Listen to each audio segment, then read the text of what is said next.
안녕하세요. 경희사당의 강경입니다. 오늘 추구라는 책으로 강의를 시작하게 됩니다. 추구는 예소년들이 좋아하는 식구들을 모아놓은 책입니다. 다 5원으로 되어 있는 5개씩 되는 시들인데요. 한번 감상해 보시죠. 시작하겠습니다.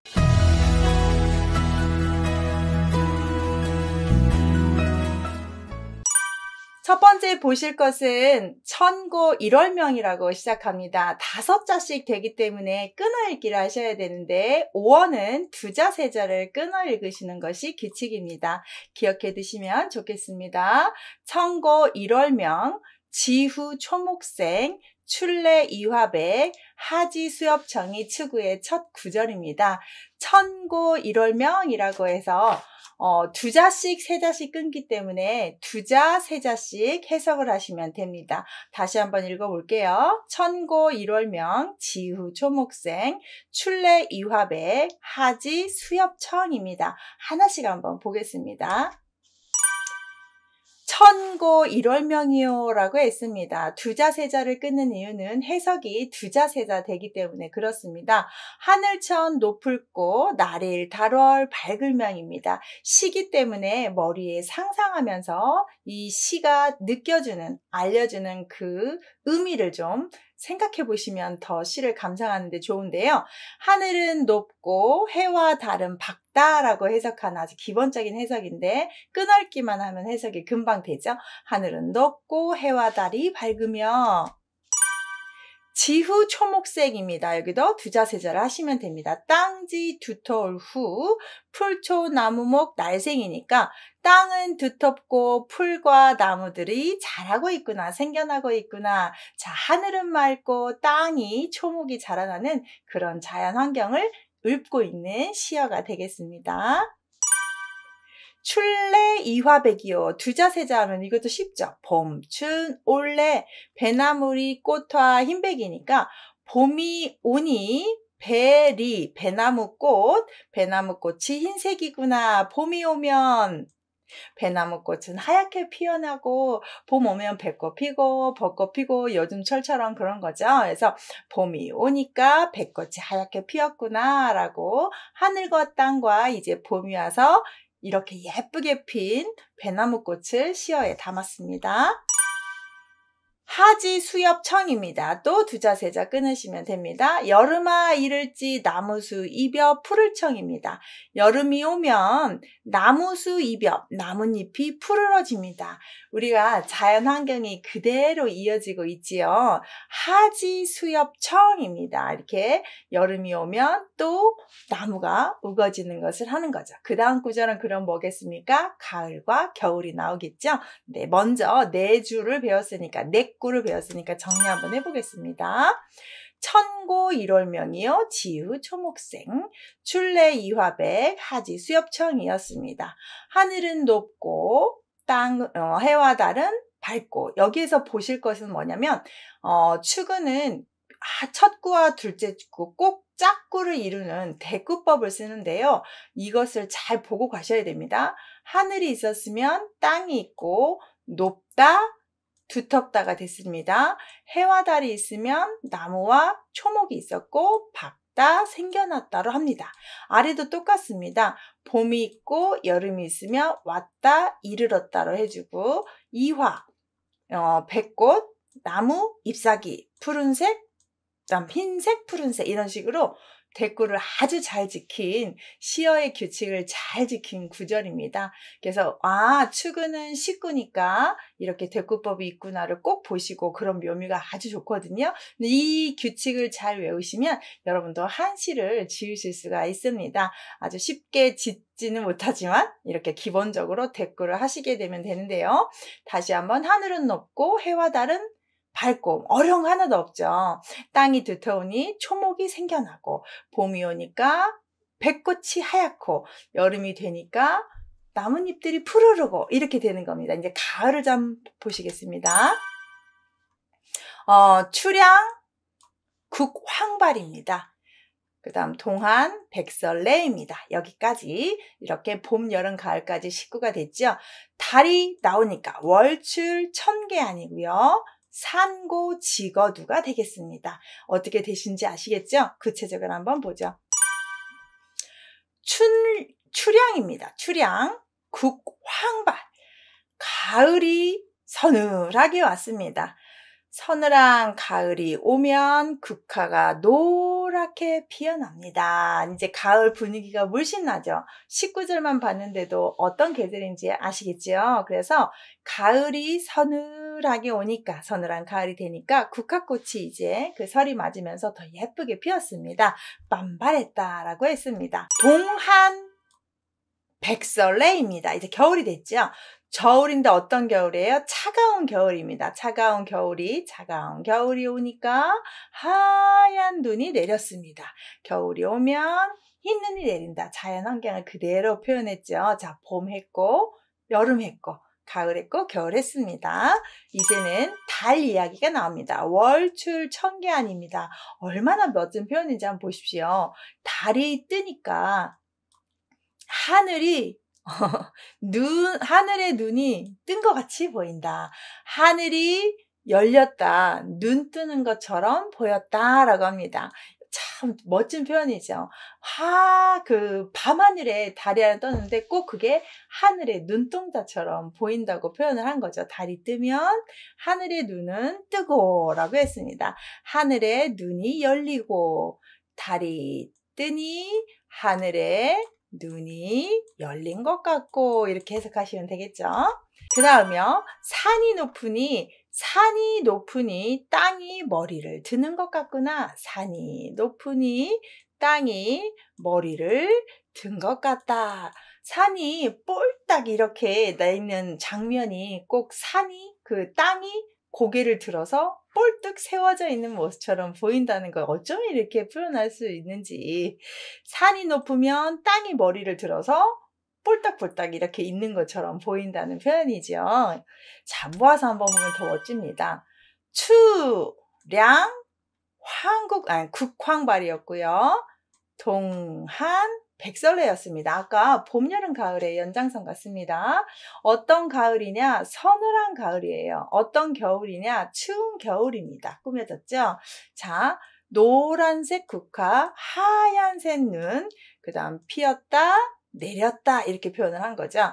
여기도 보시면 달과 산을 해놓고 나왔다, 높았다 라고 합니다. 그럼 하늘과 땅을 해주고 열렸다, 들었다, 뭐가, 눈이, 머리가 해서 정확하게 이렇게 댓글을 이루는 추구의 첫 시간입니다. 서늘한 가을에 국화꽃 연상되고요. 추운 겨울에 하얀 눈 오는 거 연상되고, 달은 하늘에 눈같이 보이고 산은 땅이 폴딱 올라온 것처럼 보였다라고 표현하는 시상이 정말 멋집니다.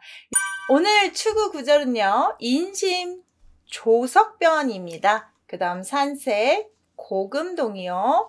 1월 천년경 강산 망고병으로 시작합니다. 두 자씩 끊어서 뒤에는 세 자로 나눈다는 거 기억하시죠? 인심 조석변입니다. 산색 고금동이고요. 1월 천년경 강산 망고병입니다. 하나씩 보겠습니다. 인심 조석변입니다. 사람인 마음심, 사람의 마음은 아침조 저녁석 변할 변입니다. 아침과 저녁으로 변한다. 그렇죠? 여러분도 아침 마음 저녁까지 가기가 쉽지 않죠? 사람의 마음은 아침 저녁으로 변하는데, 그런데 반대로 산색 고금 동입니다.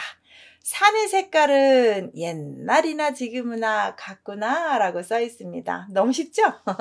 산색은 옛날이나 지금이나 같구나. 비교를 하면서 보시라고 제가 첫 시간에 말씀드렸습니다. 사람의 마음은 변하는데 산색은 옛날과 지금과 같다라고 댓글을 했습니다. 또 다시 보시면 1월 천년경입니다. 해와 달은 천년의 거울 같다. 해와 달이 항상 뜨고 지고 하는데요. 거울처럼 밝게 비치니까 이렇게 표현한 것 같습니다. 해와 달은 천년의 거울이다. 정말 멋진 표현입니다. 다시 강산은 망고병이래요. 산과 강은 만년 동안 병풍이 되고 있구나. 자, 병풍 아시죠? 옛날에 뒤에다가 이렇게 벽 쪽으로 가려놓는 예쁜 그림 그려서 보통은 매화난초, 대나무, 매낭국 쪽에서 국화, 대나무 이렇게 그려놓는 병풍인데요. 그게 살아있는 병풍 같은 거죠. 강과 산이 만년 동안 변하지 않는 우리 자연의 병풍 같다. 이렇게 시를 표현했습니다.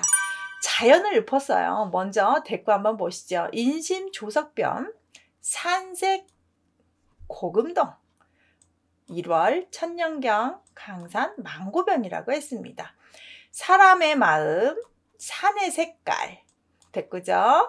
아침 저녁 옛날 오늘 변한다 안 변한다 정확하죠. 그래서 사람의 마음이 하루아침에 아침 저녁으로 변하는데 산색은 그대로구나 라고 했습니다. 1월 천년경이다. 해와 달은 천년을 비추는 거울 같다. 강과 산은 만년에 오랫동안 있는 병풍 같다. 이게 제일 중요한 어두죠. 천년 만년 똑같죠. 해와 달, 강과 산. 해와 달은 하늘에 있어요. 강과 산은 땅에 있습니다. 천년 만년 이렇게 숫자로 표현하고 있습니다. 정확한 댓글이죠. 정말 멋있죠. 이렇게 5자 안에 내가 쓰고 싶은 자연의 경치, 마음을 쓴다는 건 대단한 재주고 스킬이죠. 하나 더 보죠. 동서 1월문이다. 남북 홍안로다. 천년 등하고 3일 마두영이다 라고 했습니다. 두 자씩 이게 두 구씩 보는 겁니다. 두 구씩 봐야 정확하게 댓글을 볼 수 있습니다. 동서 1월문이다. 남북은 홍안로다. 10년 등하고인데 3일 마두영이더라 이렇게 했습니다. 하나씩 보죠. 동서 1월문입니다. 동쪽과 서쪽은 1. 해와 달이 드나드는 문입니다. 왜 그렇습니까? 네, 해가 뜨고 질 때, 뜰 때 동쪽, 질 때 서쪽 이렇게 되는 거죠. 자, 어쩜 이렇게 표현할까요? 동쪽과 서쪽은 해와 달이 왔다 갔다 하는 문이다. 남북은요. 남북은 홍안의 길이래요. 남과 북은 기러기 떼들이 기러기, 홍, 기러기, 안자입니다. 좀 큰 기러기는 큰 기러기 홍자를 쓰고 그냥 우리가 보는 기러기는 기러기 안자를 쓴다고 보시면 되겠습니다. 철새기 때문에 따뜻해지면 추워지면 남쪽 가고 또 남쪽이 추워지면 북쪽으로 오고 왔다 갔다 하니까 남북은 기러기 떼들이 다니는 길이다. 와, 동가산은 해와 달이 왔다 갔다 하는 문이지만 남북은 새들의 길입니다. 어쩜 이렇게 표현했을까요? 천년 등하고라고 했습니다. 10년. 10년 동안 등잔 밑에서 뭐 했습니까? 괴로워했다. 자, 10년 동안 등잔 밑에서 괴로워했다는 것은 공부했다라는 말을 내포하고 있습니다. 등잔 밑에서 이제 공부를 했다는 뜻이죠. 10년 동안 열심히 공부했더니 어떻게 됐냐? 3일 마두영을 했습니다. 자, 3일 마두영이다. 3일 동안 말머리에 영화를 노렸다. 이것은 무슨 말이에요? 벼슬길에 올라 사흘간 말을 타고 축가를 받았다. 옛날에는 말 타고 과거급제하면 동네 한 바퀴 돌잖아요. 지금 카퍼레이드 하듯이. 그래서 3일 동안 축하를 받았다. 공부해가지고 과거급제했더니 이렇게 축하를 받았다라고 표현하는 거죠. 우리도 축하하는 메시지 성공하면 많이 받잖아요. 옛날이나 지금이나 고생 끝에 뭔가 성공하면 축하받는 것을 이렇게 표현한 것 같습니다. 모아서 한번 보죠. 동서 1월문입니다. 남북 홍안로 10년 등하고고 3일 마두영이라고 했습니다. 동과서는 남쪽과 북쪽은 해와 달의 문이다. 홍안 기러기들의 길이다. 문이다. 길이다. 정확하죠? 10년 3일 숫자로 표현했고요. 등잔 밑에 말머리에 밑에 위에 라는 뜻이죠. 고생 영화 정확하죠? 자, 대꾸도 정확히 잘 지켰지만 우리한테 주는 의미도 상당히 깊이 다가오게끔 시를 잘 지었네요.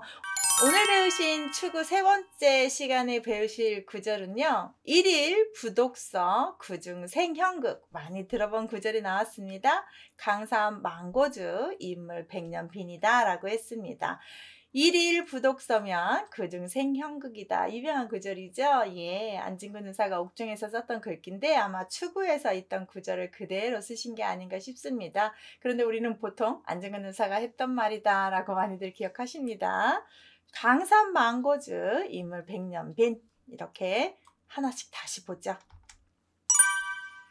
일일 부독서, 일일 두자 세자 끊습니다. 일일 하루라도 부독서, 여기에 아니 불자는 뒤에 이렇게 디귿 발음이 오게 되면 불발음을 하지 않고 부발음을 합니다. 발음이 불편하기 때문에 그렇습니다. 부독서다, 독서인데 부정어를 썼으니까 글을 읽지 않으면 이라고 했습니다. 그중 생형극이다. 입 가운데 형극, 가시가 돋아나는 것 같다. 입안에 가시가 돋는다는 말은 불편하다라는 뜻으로 보시면 좋겠는데, 입안에 가시가 돋다, 혓바늘 돋듯이 좀 불편하다는 뜻인데요. 하루라도 책을 읽지 않으면 입안에 가시가 돋는다. 이 말은 내가 늘 글을 가까이 해야 되는데 글을 읽지 않으면 좀 힘들다. 이렇게 하죠. 세종대왕도 상당히 글을 좋아하는 독서광이셨다고 하잖아요. 정말 책망이라고 잠을 못 자서 아버지인 태종이 책을 뺏기도 하고 그랬다고 하는데요. 자, 그중 생경, 이런 경지까지 돼야 우리가 위인이 되나 봅니다. 강산망고주입니다. 강과 산은 망고주, 강과 산은 만고, 오랜 세월이라는 뜻입니다. 강과 산은 오랜 세월 동안 주인이 되었습니다. 주인이 되어서 강과 산은 한번 생겨서 세상이 망하지 않는 한 계속 존재하는 거니까요. 강과 산은 망고의 주인이다. 그런데 반대로 인물 백년빈입니다. 사람은, 인물을 여기 사람이라고 해석해버리죠. 사람은 100년 손님일 뿐이다. 강산에 잠시 왔다 가는 손님이다. 그래요. 정말 자연은 천년 만년 사는 지구의 주인인데 사람은 기껏해야 100년 왔다 가는 손님일 뿐인데 이 사람이 뭐간데 자연을 많이 훼손하고 있죠. 우리가 반성을 해야 됩니다. 자연한테 감사해야 되는데 되려 자연을 너무 훼손해서 이제 자연의 역습이라고 하는데 이 시구에서도 강산은 망고의 주인이었고 우리는 손님일 뿐이다.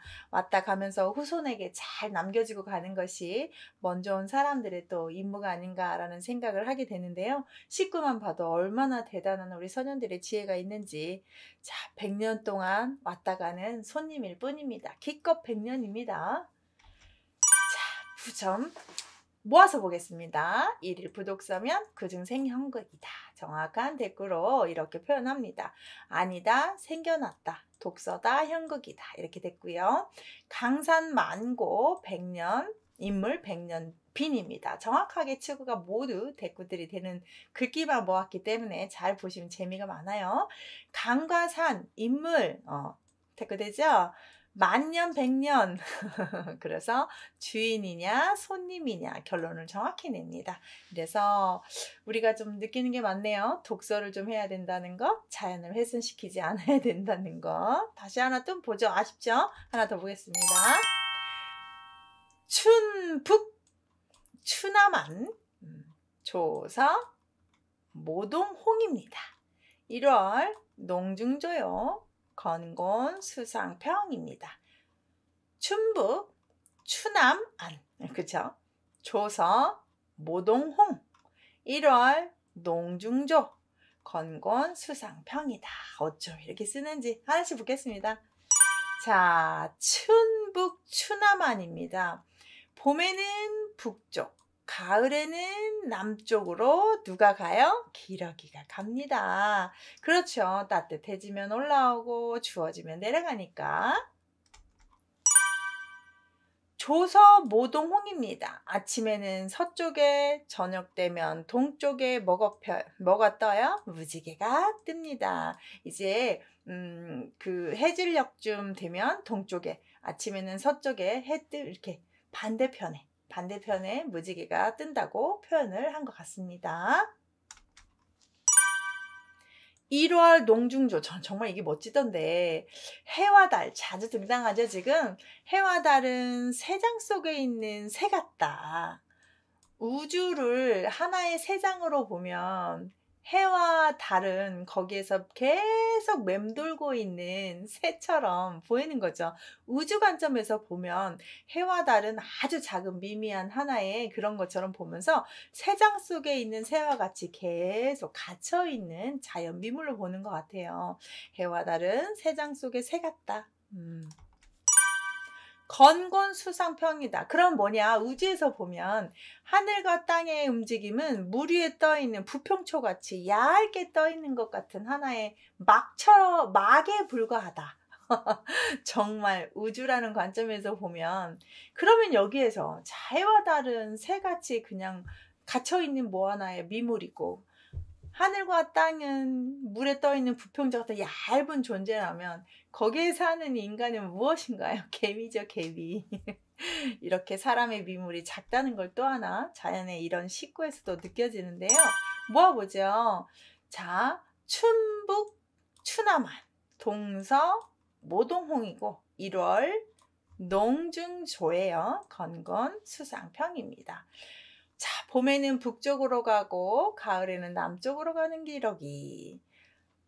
아침에는 서쪽에 저물 때는 동쪽에 뜨는 무지개. 해와 달은 새장 속에 있는 새 같고 건고는 물 위에 떠 있는 부평초 같다. 정확하게 대꾸들이 되고 있는 봄, 가을도 해놓고 아침, 저녁도 해놓고요. 북쪽, 남쪽, 서쪽, 동쪽. 기러기냐? 무지개냐? 정확하게 대꾸 맞죠? 오늘 보실 첫 번째 글은 정확하게 도연명의 사시가 나오는데요. 사계절을 읊은 시입니다. 한번 감상해 보시죠. 춘수 만사태, 하운 다기봉, 추월 양명이, 동령 수고송이다. 아주 유명한 구절이고 제가 경의서당에도 도연명의 사시를 한번 감상하는 것을 영상 한번 만든 거 있습니다. 자, 춘수 만사택, 하운 다기봉, 추월 양명이, 동령 수고송이라 어쩜 이렇게 시를 잘 짓는지 구체적으로 한번 보세요. 대단합니다. 춘수 만사택이다. 봄의 물이, 봄물이 만사택, 많은 많은 연못 만사택에 가득 찼다. 봄이면 연못에 물이 가득 찼다. 사택. 동서남북 모든 연못에 동사죠. 가득 찼다. 여름이면 어떻게 됩니까? 하운 다기봉이다. 여름구름은 기묘한 봉우리들이 생긴다. 여기서 기묘한 봉우리가 또 동사 많다. 정확하게 맞지요? 여름에는 구름의 변화가 아주 심하죠. 소나기도 자주 오고 갑자기 맑았다가 비 왔다가 해 떴는데 비 왔다가 그래서 여름 구름에 기묘한 봉우리 많더라. 추월 양명이입니다. 가을달은 어떻습니까? 밝은 빛이 유난히 봄, 여름, 가을, 겨울 중에서 제일 빛나죠. 추석 생각하시면 됩니다. 드날린다. 유난히 밝다. 가을달이 유난히 밝다. 자, 봄에는 물이에요. 여름에는 구름이고 가을에는 달입니다. 그럼 겨울은 뭘까요? 봉우리입니다. 자, 세월산에 있는 무엇이 나타났습니까? 소나무가 나타났습니까? 외로운 소나무, 정말 더 하얗게 눈온 그 산 위에 봉우리에 아주 푸르른 소나무가 있다고 치면 흰색과 초록색의 색감 아시겠지요? 더 돋보일 거예요. 겨울산에 있는 소나무가 푸르게 보이는구나 라고 했습니다. 사시입니다. 사계절을 한 구절에 담았는데요. 모아보십시오. 봄에는, 여름에는, 가을에는, 겨울에는 무엇이 물이, 구름이, 달이, 산봉우리가 무엇으로 어떻느냐? 여기는 정확하게 다 동사가 옵니다. 가득 찼다, 많다, 휘날린다, 빼어나다. 무엇이? 자, 사방에 있는 물이 기이한 봉우리가 밝게 빛나고 외로운 소나무가 이렇게 참 정말 멋진 대꾸를 하면서도 제목처럼 우리의 사계절을 한눈에 볼 수 있게 지은 정말 중국의 최고의 시인 도연명의 사시였습니다. 하나 더 보겠습니다. 일모 개등시이다. 천한 조입첨입니다. 새우 지중간이다. 미풍 목말지다. 저는 이 아래 두 구절을 너무 좋아하는데요. 하나씩 한번 보시죠. 일모, 개등시 이런 건 좀 경험이 있는 사람들이 볼 때 요즘 아이들은 이걸 알까 싶은데요. 전한, 조이첨이다. 새우, 지우간이고요. 미풍, 목말지입니다. 보시죠. 일모, 개등시입니다. 날이 저물면 닭이 올라갑니다. 횟대로. 닭 키워보신 분들 알 거예요. 닭이 올라가 있지요. 바닥에 있다가 자 언제요? 해가 져서 자려고. 그러고 해 저물면 닭은 닭장에 올라갑니다. 이 횟대가 이제 닭들이 올라가는 그 나무대 생각하시면 돼요. 새한 조입 처음입니다. 날씨가 하늘이 차가워지면 새들은 처마 밑으로 들어갑니다. 아시죠? 새 집으로 쭈쭈쭈쭈 들어가죠. 날이 추워지니까 새들이 처마 밑으로 들어간다. 닭은 횟대로 앉는다. 이렇게 대꾸를 정확히 했습니다. 새우, 지우, 지중간입니다. 가느다란 비가 이슬비예요. 새우는 눈으로 잘 보이지 않는데 연못을 봤더니 보여요. 뭐가요? 비 내리는 것을 볼 수 있다. 그렇죠. 눈으로 잘 보이지 않지만 물에 떨어지는 모습을 보면 아 비가 오고 있구나 이렇게 느낄 때 있잖아요. 그래서 이슬비는 연못 가운데서 볼 수 있다 이렇게 했습니다. 자, 세게 부는 바람은 바람이 분다 알겠는데 미풍입니다. 아주 미미하게 부는 바람은 뭘로 알 수 있어요? 나무 끝을 봐야 알 수 있어요. 나무 끝에서 알다.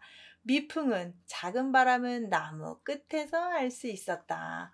바람이 살랑살랑 불었을 때 정말 몸에 스치는 그 바람이 나무 끝을 봤더니 살랑살랑 거리는 거 보면 아주 시원한 초여름에 좀 많이 느끼는 바람이 아닌가 싶습니다. 세게 부는 바람 아니에요. 살랑살랑 부는 바람이 내 몸에도 스치는데 나무 끝에서 감상할 수 있다는 거죠. 정말 멋지죠? 해가 지니까 일모 개등시했습니다. 닭들이 횟대로 올라갔어요. 해가 졌다. 날이 차가워졌더니 새들이 처마 밑으로 들어갔습니다. 횟대, 처마. 누가? 닭이, 새가 정확히 대꾸죠. 시를 지을 때는요. 이렇게 대꾸를 지어야 운율을 타면서 운자도 맞추면서 아주 멋진 시가 되고 듣는 사람도 해석하는 사람도 압축해서 쓰는 거기 때문에 더 리듬감을 느낀답니다. 그래서 대꾸법이 아주 중요하고요. 축구는 처음에 배우는 시를 배울 때 보는 기본서기 때문에 축구를 잘 다 외우시면 시 지을 때 아주 응용하기가 좋죠. 새우, 지중간이요. 미풍, 목말지라겠죠. 가느다란 이슬비, 살살 부는 바람. 다 가느다라다 작다니까 자꾸 비와 바람을 작게 표현한 거고요. 연못가에서 볼 수 있고 나무 끝에서 알 수 있고 알 수 있고 볼 수 있고 정확하죠? 오늘 배울 시 19절은 송작, 영객개다, 월이, 독서 등이다. 어쩜 이런 표현이 있는지. 돌이 천기금이다. 강사는 일화병이다. 두자 세자 끊어읽기 이제 익숙하시죠? 5어는 두자 세자고요. 7어는 네자 세자입니다. 일단 우리 축구는 5어만 나오니까 일단 두자 세자만 외우세요. 송작을 먼저 해석하고 영객개를 하시면 됩니다. 송작, 영객개요. 월이, 독서 등이다. 돌이 천기금이다. 강사는 일화병이다. 하나씩 보겠습니다. 송작, 영객개입니다. 소나무송, 지을작, 영객개. 자, 소나무는 만들어졌다. 뭐처럼 만들어졌냐? 손님을 맞이하는 덮개 같다. 소나무 아래로 딱 들어가면 비도 피하고 뭔가를 피할 수 있는 천막으로 비유한 겁니다. 소나무는 손님을 맞이하는 덮개가 되었다. 이렇게 해석하시면 되겠습니다. 소나무는 지을 짝이 될 짝도 됩니다. 여기서는 짓다 보다는 되었다. 소나무는 손님을 맞이하는 덮개가 된다. 소나무 그들은 손님을 맞이하는 천막이다. 이렇게. 월이 독서 등입니다. 그럼 달은 되었다. 뭘가 되었습니까? 글을 읽는 등잔불이 되었다. 이렇게 해석하시면 정확하죠? 달은 글 읽는 등불이다. 옛날에는 등불을 켜는 기름이 없으면 달빛에 비추어서 공부했다는 우리 유래들 많이 아시죠? 정말 얼마나 보였을지는 모르지만 달빛으로 공부했다. 눈빛으로 공부했다. 뭐 이런 글귀가 있으니까. 자, 짝꿍이죠. 소나무는 그늘이 되어주는 천막 같고 달은 글을 읽을 때 있는 등잔불 같다. 이렇게 했습니다. 돌이 천기금이라고 했습니다. 복숭아꽃, 배나무꽃은 1000개의 배틀로 만든 비단 같다. 이제 이 꽃의 그 모양이 비단으로 짜서 만든다고 한다면 이 꽃 모양은 아마 배틀 1000개는 필요했을 거야. 이렇게 좀 이해하면 어떨까 싶은데요. 복숭아꽃, 배나무꽃은 1000개의 비단실로 만든 작품 같다. 이렇게. 자, 그렇다면 강산 일화병이다. 강과사는 뭐냐? 한 폭의 병풍 같다. 병풍이라는 글귀를 옛날 사람들은 정말 많이 씁니다. 지금 말하면 아주 뒷배경이 화려하고 예쁘고 아름다운 우리 자연 강산을 생각하시면 되겠습니다. 강과사는 한 폭의 그림 같다로 보시면 좋겠죠. 강과사는 늘 우리에게 뒷배경이 되는 건데 봄에는 봄대로, 여름에는 여름대로, 가을은 가을대로, 겨울은 겨울대로 하기 때문에 진짜 사시사철 4번 변하는 병풍 그림이죠. 그래서 그거를 진짜 병풍으로 만들 때 봄, 여름, 가을로 매화난초, 국화, 대나무로 만드니까요. 모아서 보겠습니다. 송작은 영객깨고 월이는 독서등이다. 자, 소나무는 달은 되었다. 뭐가 된 것 같느냐? 손님을 맞이하는 책을 읽는 덮개 같고 등잔불 같다. 정확하죠? 자, 돌이 천기금이고요. 강산은 일화병이라고 했습니다. 복숭아꽃, 백꽃은 1000개의 배틀로 만든 비단 천 같다. 비단 같다. 강과사는 한 폭의 병풍 같다. 이런 식으로 댓글을 정말 잘 해놨습니다. 하나 더 보겠습니다. 아쉽죠? 자, 미운 과한입니다. 소우, 적오동이고요.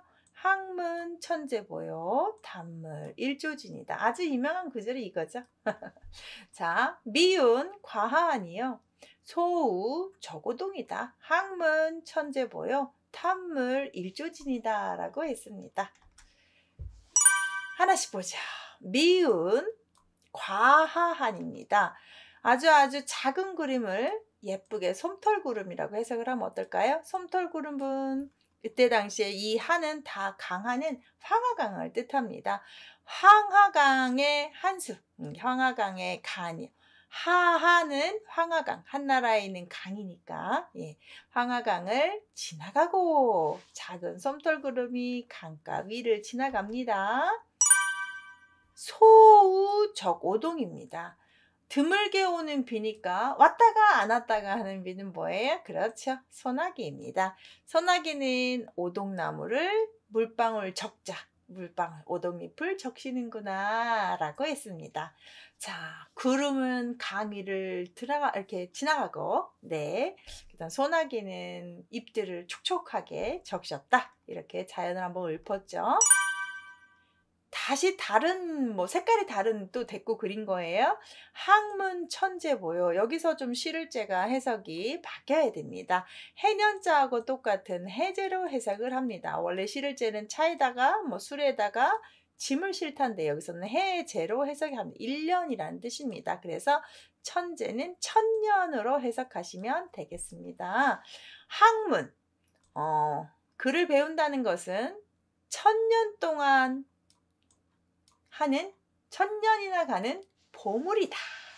글을 배워 익힌다는 것은 1000년 동안 유지할 수 있는 보배가 된다. 그렇습니다. 공부를 해서 책을 집필한다거나 유명한 역사서를 만들면 1000년이 뭡니까? 2000년, 3000년까지도 남아 있겠지요. 그렇죠? 그래서 글이라는 것은, 글을 익힌다는 것은 1000년을 지킬 수 있는 보물이다. 탐물 일조진이다. 반대어로 물건을 탐한다는 것은 하루아침에 먼지 같은 일이다. 하루아침에 티끌로 사라지는 일이다. 물건을 탐하는 게 얼마나 하찮은 일인지를 비유하는 거죠. 그래서 우리가 공부하면 남는다. 물건 그거 의미 없다. 네 머리에 있는 거 누가 뺏어가냐. 책 읽어라 공부해라 하지 않나 싶습니다. 자, 글을 배우는 것 천년 가고 물건을 탐하는 것 하루아침에 먼지 같은 일이다. 맞습니다. 정말 어떤 글귀를 읽었는데요. 불이 나게 되면 무엇을 가지고 나올 수 있을까? 생명을 구하기 바빠서 무엇을 집어들고 나올 수 있겠습니까? 그래서 다 탔습니다. 이제 난 다시 살아야 되는데 무엇으로 재기할 수 있습니까? 그거는 내가 가진 능력, 내 안에 있는 지식, 이게 있어야 시작한다라는 글귀를 봤는데요. 정말 공감했습니다. 내가 가지고 있는 금덩이, 내가 가지고 있는 돈, 내가 가지고 있는 재물, 불나고 쇠 있고 뭐 자연재해에 내가 다 망가져서 생명 하나 남았다면 다시 어떻게 시작합니까? 능력이 있어야 시작을 하지 않겠습니까? 그렇습니다. 진짜로 공부라는 것이 오래간다. 모아보겠습니다.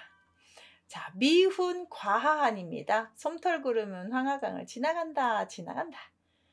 소나기는 오동잎을 적신다. 정확하게 해석이 되는 겁니다. 미훈 과하한. 소우 적오동이다. 학문 천재보요 단물 일조진이다 라고 했습니다. 정말 학문은요 천년의 보물이다. 그런데 물건을 탐하는 것은 하루아침 먼지다. 여러분은 보물이 좋습니까? 먼지가 좋습니까? 보물이죠. 자, 공부해야 된다는 글귀를 이렇게 또 은근히 추구해서 우리가 흔히 하는 말로 뼈 때리는 말로 우리를 또 깨우칩니다. 류마 앵이객이요. 화방 접장랑이다. 산에 산부진 노증 노무궁 이런 식구를 한번 보겠습니다. 5자니까 먼저 제가 2개, 3개 끊었습니다. 첫 번째, 두 번째 거 짝꿍이고요. 그 다음 세 번째, 네 번째 짝꿍이 식구 같습니다. 류마 앵이객 아주 깨꼬리가 좀 자주 등장하죠. 화방 접장랑입니다. 산의 산부진, 노증, 노무궁입니다. 구체적으로 한번 볼게요. 류막, 앵이객입니다.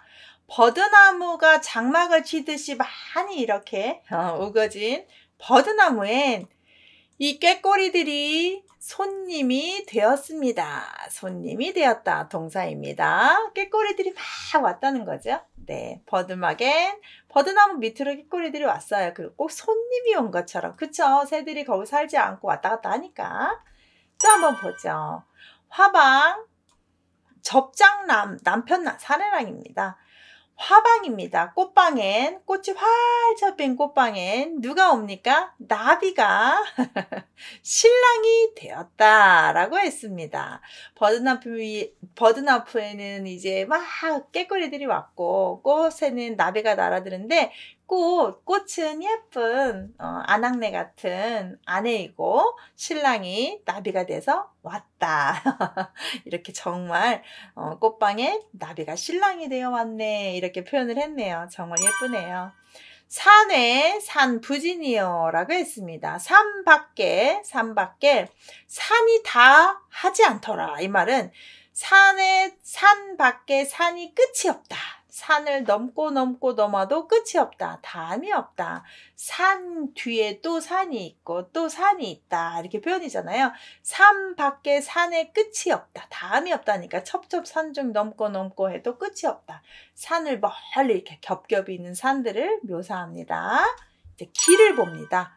노증 노무궁입니다. 길 중에 길 가운데에 길에 끝이 없다. 길이 끝이 없다. 무궁하다. 무진하다. 부진하다. 무궁하다. 끝이 없다. 길은 가도 끝이 없이 이어진다 라고 했습니다. 산에 첩첩산이 끝이 없고 길도 끝이 없고 이렇게 표현을 했네요. 모아보겠습니다. 버드나무막, 류막은 앵이객이고요. 화방은 접장랑입니다. 버들막은 꾀꼬리들이 손님이 되고 꽃방엔 나비가 신랑이 되고 손님이 되고 신랑이 되고 대고를 할위 지을짝자가 썼습니다. 산, 길, 산, 길, 산 밖에 사는 부정어죠? 끝이 없다, 다음이 없다. 정확하게 댓글 지켰습니다. 산 끝이 없고, 길 끝이 없고, 자, 그리고 버드나무에 깨꼬리 오고, 꽃에는 나비가 오고, 이렇게 했습니다. 하나 더 보겠습니다. 음주, 인안적입니다. 식초, 마구청이죠. 마구청. 정말 색감 대비 좋습니다. 우후, 사녀목이고요. 풍전, 초사취죠. 음주, 식초, 술 먹고 풀, 그죠? 인안적이고 푸른색, 마구는 푸른색. 우후, 사녀목, 풍전, 초사취. 하나씩 볼게요. 음주, 인안적입니다. 술을 마셨어요. 그럼 뭐가 돼요? 얼굴이 붉어져요. 술 마시면 얼굴 빨개지는데 술 마시면 얼굴 빨개지지 않는 사람도 있죠. 저도 가끔씩 한잔하면 얼굴 안 빨개집니다. 술이 좀 센가? 잘 먹진 않지만요. 술을 먹게 되면 저는 빨간 편은 아닌데 음주 먹으면 또 유난히 혼자 술 다 먹은 것처럼 빨간 사람 있죠. 네, 술을 마셨더니 사람 얼굴이 붉구나 이렇게 했어요. 자, 식초. 자, 풀을 먹었습니다. 누가 먹었겠습니까? 말들이, 소들이 먹었습니다. 그랬더니 거기 푸른색을 띄었다. 풀을 뜨는 말의 입은 푸르다, 붉다, 푸르다. 대조죠? 우후 사녀목입니다. 비가 온 뒤에 산은 뭐 한 것 같아요? 목욕한 것 같아요. 저는 읽기만 해도 엄청 시원하던데요. 비가 온 뒤에 산은, 자, 비가 온 뒤는 산은 뭐 같다? 목욕한 것 같다. 정말 깨끗해지죠. 저는 이거 읽으면서 초목이 깨끗한 것도 있는데요. 차가 깨끗해질 때도 있지 않나요? 너무 시원하게 자동으로 세차되는 비가 온 뒤에 초목이 깨끗해졌습니다. 목욕한 것 같대요. 자, 풍전. 바람 앞에 있는 초사취입니다. 너무 멋지죠? 바람이 불면 초목은 또 뭐 같아요? 술 취한 것 같이 뭐 한다? 흔들린다. 취한 것 같다. 어쩜 이렇게. 그렇죠.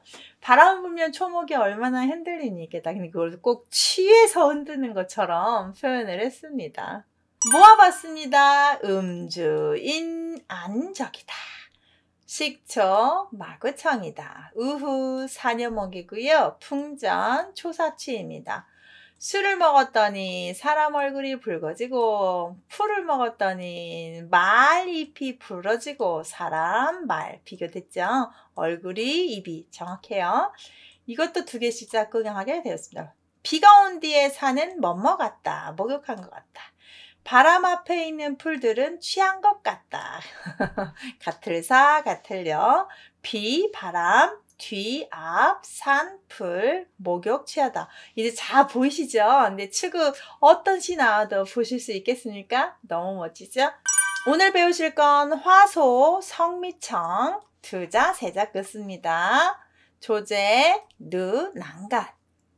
풍구, 군, 비안, 월송, 돋궈주다 라는 글귀 한번 보시겠습니다. 이렇게 두 개가 짝꿍입니다. 화소, 성미청이요. 조제, 눈안간이다. 풍구, 군비아니요. 월성, 돋궈주다 라고 해서 또 이렇게 두 개가 짝꿍가 되겠습니다. 구체적으로 한번 보시죠. 화소, 성미청이다. 너무 멋져요. 꽃화 웃음소입니다. 소리성 안일미 들을정이니까 꽃이 웃고 있는데 소리가 들리지가 않는구나. 여러분 꽃 웃고 있는 거 소리 들었습니까? 내 마음이 행복하면 웃는다고 보이고 내 마음이 슬프면 꽃이 운다고 보이는 게 사람의 감정인데요. 꽃이 웃고 있는데 소리가 들리지가 않는구나. 두자세자 하니까 딱 보이시죠, 해석이. 조제, 눈 안간입니다. 또 새가 울었습니다. 꽃도 울었는데, 꽃은 웃었는데 새는 웁니다. 새가 울지만 그 눈물을 보기가 어렵구나. 새가 울고 있는데 눈물 보기가 어렵다. 해석이 아까 앞에하고 똑같아요. 번호 안 써도 아실 것 같아서. 새가 울고 있는데 눈물을 보이기가 어렵다. 새 눈물도 본 적 없죠? 꽃의 웃음도 들어본 적 없고요. 정말 이렇게 표현합니다. 풍구, 군비 아닙니다. 바람이 불어서 쫓아낼구 몰구, 바람풍 몰구예요. 군비 아닙니다. 바람이 불어서 아주 떼지어 있는 기러기들을 쫓아내 버립니다. 자, 바람이 무리지어서 날아가는 기러기들을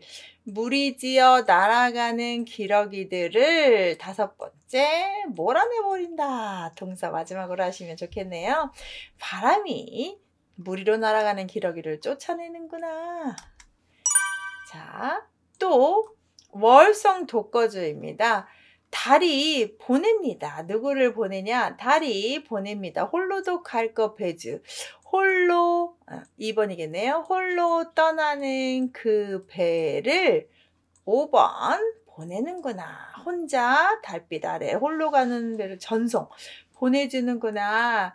이렇게 유유히 떠나가는 이별하는 또 어떤 이유가 있어 가는 배를 달이 혼자 이렇게 비춰주는 거죠. 밤에 떠가는 배를 모아서 한번 보겠습니다. 2개씩 짝꿍이라고 했습니다. 자, 꽃이 웃었고요. 새는 울었습니다. 그렇죠? 화소 성미청이다. 그 소리를 듣지 못했다. 새가 울었습니다. 조제했는데 누간. 자, 그 눈물 보기가 어렵습니다. 정말 구조가 정말 맞죠? 그 다음 풍구 군비안입니다. 바람은 뭘 했느냐? 달은 월송 뭐 했느냐? 자, 뒤에 있는 것들을 모두 몰아내고 보냈습니다. 바람이 새들을 우 이렇게 날아가라고 불어주는 것 같고 무리지어 날아간 기러기를 몰아냅니다. 홀로 가는 배를 쓸쓸히 전송해 줍니다. 이렇게 해서 식구가 하나 마무리됐습니다. 아쉽네요. 하나 더 보죠. 소원 앵가월이다. 헐 좀 발음이 불편하죠?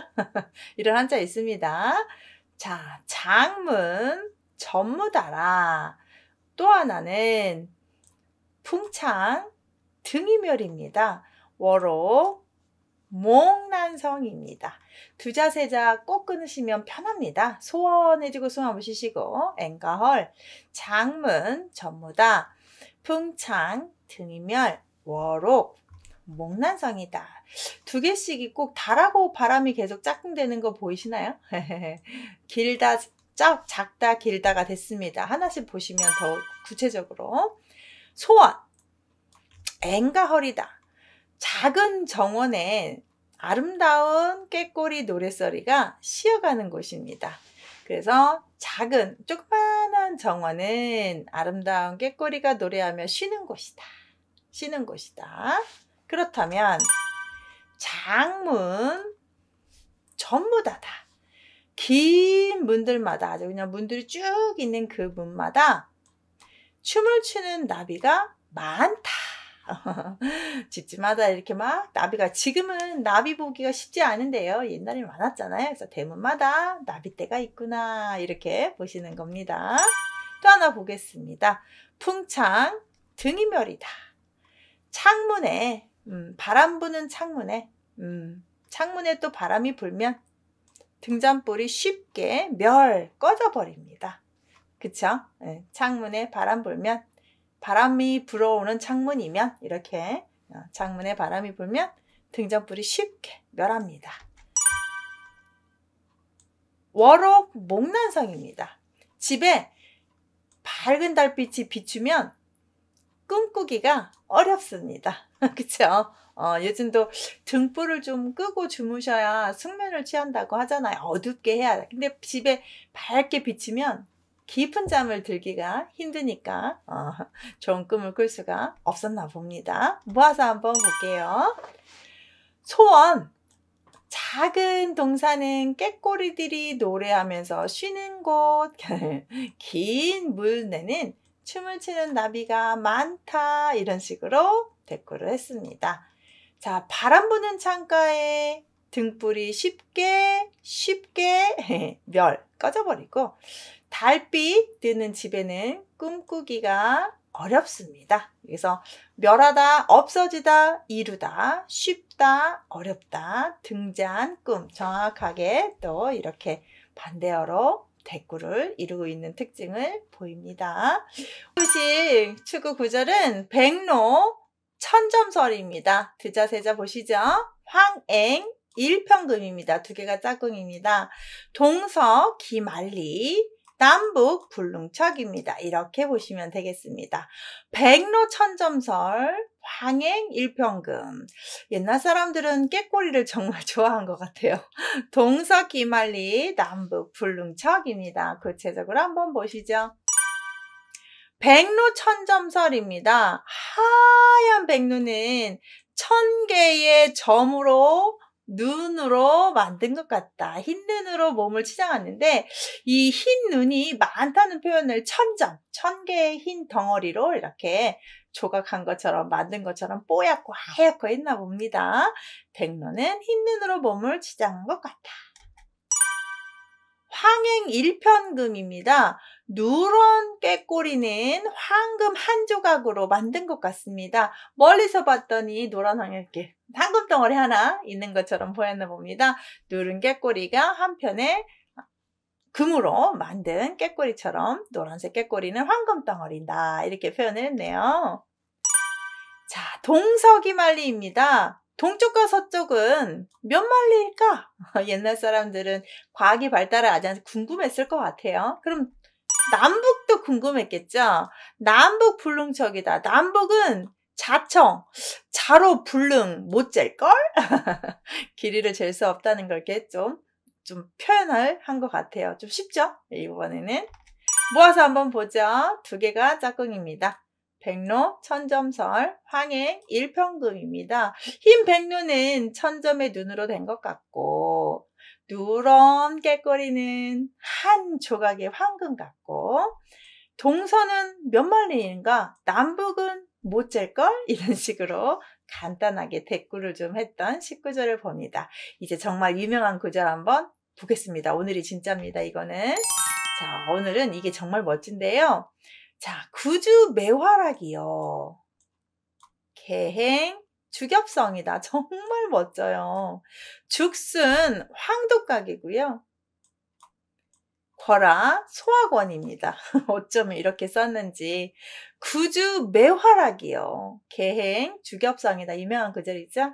죽순은 황독각이고요. 거라는 소학원이래요. 정말 멋져요. 보시겠습니다. 구주 매화락이요. 개가 달려가니 매화꽃이 떨어진 것 같다. 왜 개가 달려가니까 매화꽃이 떨어졌겠습니까? 여기는 기본적으로 눈밭을 좀 생각해야 됩니다. 하얗게 눈 쌓인 곳에 개가 지나갑니다. 그러면 왜 개 발자국이 이렇게 생기잖아요. 이렇게 해서 이렇게 생겼죠. 개 발자국이 이렇게 생깁니다. 그러면 얘가 막 이렇게 지나가니까 뭐같이 보였다고요? 꽃이 매화꽃잎처럼 생겼잖아요. 그래서 개가 달려가니까 매화처럼 보인 겁니다. 두 번째, 이제 누가 달려갑니까? 닭이 달려갔더니 대나무 잎사귀가 생겼습니다. 그러면 대나무 잎이 어떻게 생겼습니까? 뾰족 생기죠. 근데 이게 뭐예요? 닭발이죠. 정말 어쩌면 이렇게 멋지게 표현을 했는지. 그래서 개가 지나가면 매화꽃이고요. 닭이 지나가면 대나무 잎입니다. 정말 무성하게 익혔겠죠. 엄청 왔다 갔다 하잖아요. 네. 그 다음이요. 죽순입니다. 대나무수는 꼭 뭐같이 생겼냐? 노란 송아지 뿔같이 생겼대요. 그렇죠. 아시죠? 죽순. 그 다음 거라. 고사리스는요. 그래서 고사리손이라고 하죠. 애기 어린아이 주먹 같아. 고사리가 이렇게 생긴 그림 아시죠? 그래서 고사리스는 어린아이 주먹 같다. 정말 옛날 사람들은 물건을 하나 봐도 비유하고 의미하는 법이 멋져요. 모아서 볼게요. 두 가지가 짝꿍 이렇게 두 곳씩. 개가 달려가니까 매화꽃이 떨어진 것 같다. 구즈, 매화락이라고 했습니다. 개행, 주겹성이다. 닭이 지나갔더니 대나무잎이 생겼다. 죽순, 황독각입니다. 그 다음 거라, 소화권입니다. 대나무수는 꼭 노란 황소뿔 같고 뿔. 고사리소는 어린아이의 주먹 같다. 여기는 매화꽃이다. 대나무 이쁘다. 누가? 개가 달려갔고 닭이 지나갔고 떨어졌고 이루어졌고 정말 댓글 잘 한자로 마무리했던 명구들을 오늘 한번 보셨습니다. 오늘 보실 추구 구절은요. 백운, 산상계, 명월, 수중주입니다. 주홍, 황복료, 요자가 좀 어렵네요. 시끄러울 요자예요. 초록, 백마시입니다. 울시, 울다라는 뜻입니다. 같이 구체적으로 할 때 한번 보실게요. 두 개씩이 짝이 되는 것 같습니다. 백운, 산상계, 명월, 수중주, 화홍, 황복료, 초록, 백마시입니다. 자, 백운, 산상계다. 흰구름. 산 위를 덮고 있다. 남산 위를 덮고 있다. 산 위를 덮고 있다. 상관없습니다. 덮을게. 명월, 수중주다. 밝은 달은 밝을명 달월. 수중주. 물속에 있는 구슬이다. 얼마나 멋져요. 물 가운데 있는 구슬이래요. 우물 속에 있는 구슬 같다. 해와 달이 물에 뜨면 그 물 속에 비치는데 그게 물 가운데 있는 구슬 같답니다. 너무 멋지죠? 자, 산홍입니다. 화홍입니다. 붉은 꽃이죠? 꽃이 붉어요. 붉은 꽃에 황복료입니다. 노란 벌들이 날아와서 시끄럽게 합니다. 윙윙거리면서 꿀 따러 왔겠죠. 붉은 꽃에 노란 벌 색감 어때요? 빨간색, 노란색. 지금 제가 빨간 이런 선 그리고 노란 글씨 있잖아요. 어떤 색감인지 아시겠죠? 원색적이죠. 그래서 붉은 꽃에 노란 벌들이 왔습니다. 그럼 푸른색. 풀초, 푸를록. 초록 초원에는 백마, 하얀 말이 울면서 힝 거리면서 뛰어놀고 있습니다. 색감 보세요. 푸른색에 흰색입니다. 자, 제가 푸른 칠판에 흰색 글씨 썼죠. 색감 대비 아시겠죠? 그래서 푸른 초원에 백마가, 붉은 꽃에 노란 벌이 상상이 되시죠? 모아보겠습니다. 하얀 구름은 산 위를 덮고 있다. 밝은 달은 물속의 구름이다. 하얀색 구름, 밝은 달과 구름입니다. 산의 물속에, 위에, 가운데 덮고 있다. 구슬 같다. 이렇게 했습니다. 여기도 색감 대비 붉은 꽃, 푸른색 풀. 그쵸? 노란 벌, 하얀 말, 시끄럽다, 울다. 정확하게 댓글 보셨습니다. 쉽죠, 이제? 하나 더 볼게요. 이제 다 시인 되시겠습니다. 경전, 매춘색이요. 급수, 두월강이다. 화호, 난화골이요. 지인, 미지심이다. 라고 했습니다. 자, 보시면 경전, 매춘색, 급수, 두월광, 두 개가 짝꿍이죠? 화호, 난화골이고 지인, 미지심입니다. 하나씩 볼게요. 경전, 밭갈경, 밭전. 밭을 갈면 매춘색. 진짜 봄색이 뭐 하는 것 같아요? 묻혀버리는 것 같아요. 여러분, 밭을 갈 때 보면 조그마한 풀들이 있는데 밭을 갈면 훅 뒤집어지잖아요. 그 조금씩 났던 풀잎들이 없어져요. 그거를 밭 갈면 봄빛이 묻어버려요. 묻는 것 같고. 참 대단하다. 그 다음에요. 급수. 물을 기르면 두월광입니다. 이제 물을 떠오면, 내가 물을 이렇게 우물가에서 떠오면 달빛도 함께 떠오는 것 같다. 말도 이렇게 한 말, 두 말 하는 그릇이잖아요. 네, 달빛을 말도 내 그릇에 담아오는 것 같다. 이거는 뭐 이규보의 시에도 나오는 그런 뉘앙스가 비슷한데요. 물을 떠올 때 달빛도 떠온 것 같다. 밭을 갈면 봄빛을, 봄색을 묻어버리는 것 같다. 멋지죠? 자, 그 다음 하나 보죠. 화호입니다. 내가 호랑이를 그립니다. 그런데 난 어렵다. 뭐를 그리긴 어렵으니까 그 그림 속에 뼈를 일일이 그릴 수는 없죠. 그러면 또 이제 우리 엑스레이 찍는 것처럼 그림이 아니라 이상하게 돼버리잖아요. 그래서 그 속을 알 수 없다라는 표현입니다. 호랑이를 그릴 수 있으나 그 그림에 호랑이의 뼈를 그리기는 어렵다. 이 지인입니다. 내가 사람을 아는 것 같지만 그 사람의 마음을 알지는 없다. 맞습니다. 내가 그 사람 안다고 하는데 정말 그 사람 속마음까지 다 안다고 말할 수는 없죠. 모아보겠습니다. 경전. 밭을 갈았더니 봄빛을 매춘색하는 것 같습니다. 물을 길러오면 꼭 내가 월광을 길러오는 것 같습니다. 자, 밭을 갈다, 물을 깃다. 묻는 것 같다, 그릇에 떠오는 것 같다. 무엇을? 봄빛을, 달빛을. 아시겠죠? 자, 이것도 호랑이를 그리지만 어렵다. 뼈까지 그리는 거요. 네. 그리고 내가 그 사람을 알지만 그 사람 마음을 알기는 못한다. 이런 식으로 정확하게 대꾸해서 멋진 글귀를 우리가 또 감상하게 되었습니다. 오늘 배우실 식구는요. 추엽, 상전낙이다. 춘화, 우후홍이고요. 우적, 사안박이다. 박자 좀 어렵습니다. 묶을박. 풍래, 수선동입니다. 두 개씩이 짝꿍입니다. 오늘은 가을과 봄 이야기, 비와 바람 이야기로 시작합니다.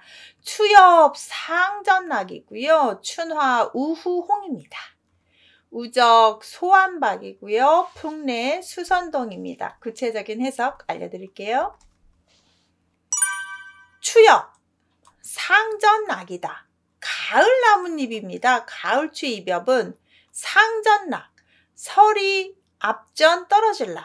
서리가 딱 내리면 서리 앞에 떨어집니다. 그렇죠. 가을은 서리 내리면 이제 겨울 준비하는 거죠. 가을 나뭇잎은 서리 내리면 떨어진다. 서리 앞에 떨어진다. 춘화 우후홍입니다. 반대로 봄꽃은요. 봄춘꽃화. 봄꽃은 우후. 비가 내린 뒤에 홍 붉어진다. 비 내린 후면 더욱더욱 붉어지죠. 가을은 비 오면 추워지고 봄은 비 오면 따뜻해집니다. 그래서 봄비 내리면 꽃이 막 피죠. 그래서 붉어진다, 떨어진다 대꾸했습니다. 우적 사한박입니다. 비우 물방울적.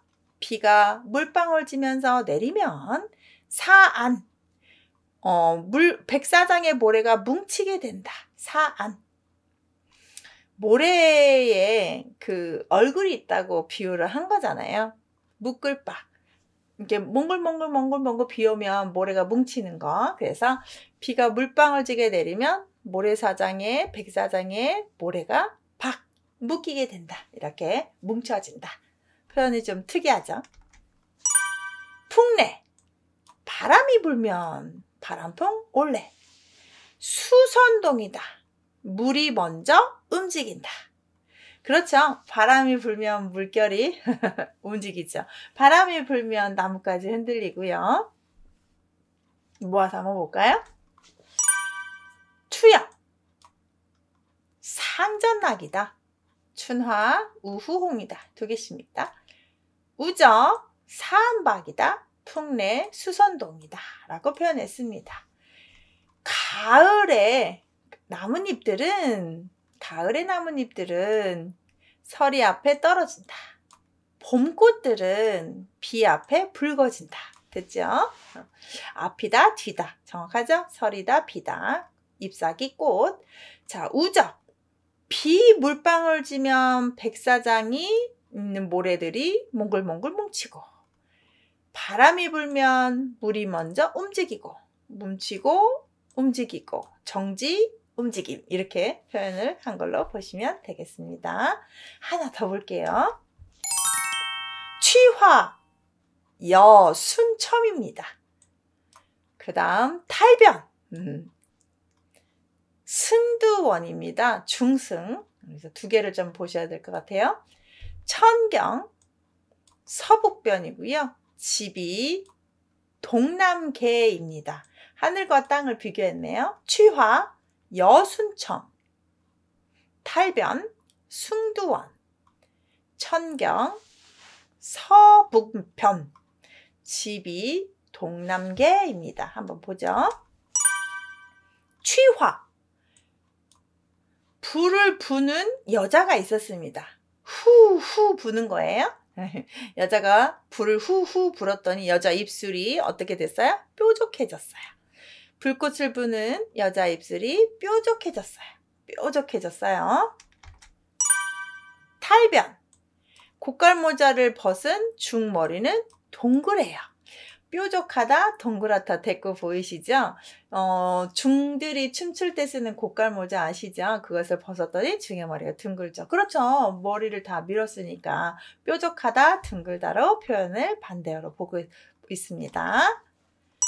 천경, 천경입니다. 하늘이 어디로 기울어졌냐면 서쪽과 북쪽 가로. 번호를 한번 해야겠네요. 이거는 하늘은 2번. 서쪽, 북쪽, 서쪽과 북쪽 변두리로 기울어져 있다. 이렇게 표현을 했습니다.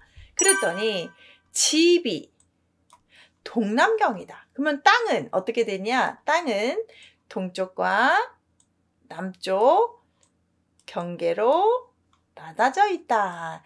우리가 하늘의 이런 기울, 땅이 있는 표현을 동쪽과 남쪽, 하늘은 북쪽과 서쪽으로 봤네요. 모아서 한번 보죠. 먼저 두 구절 보겠습니다. 치화, 여순첨이다. 탈변, 승고원이다. 불을 부는 고깔을 벗은 여자와 중이 있었습니다. 입술이, 머리가 뾰족하고 둥글고 대꾸됐죠. 그 다음 천경, 남북변, 집이 동남계입니다. 우리의 자연 환경을 말한 것 같아요. 하늘은, 땅은, 하늘은 어느 쪽으로 기울어져 있냐? 서쪽, 북쪽으로. 땅은 동쪽, 남쪽으로 그렇게 되어 있다라고 묘사를 했습니다. 오늘은 좀 자연 환경이 좀 많았습니다. 오늘 여기까지 하겠습니다. 감사합니다.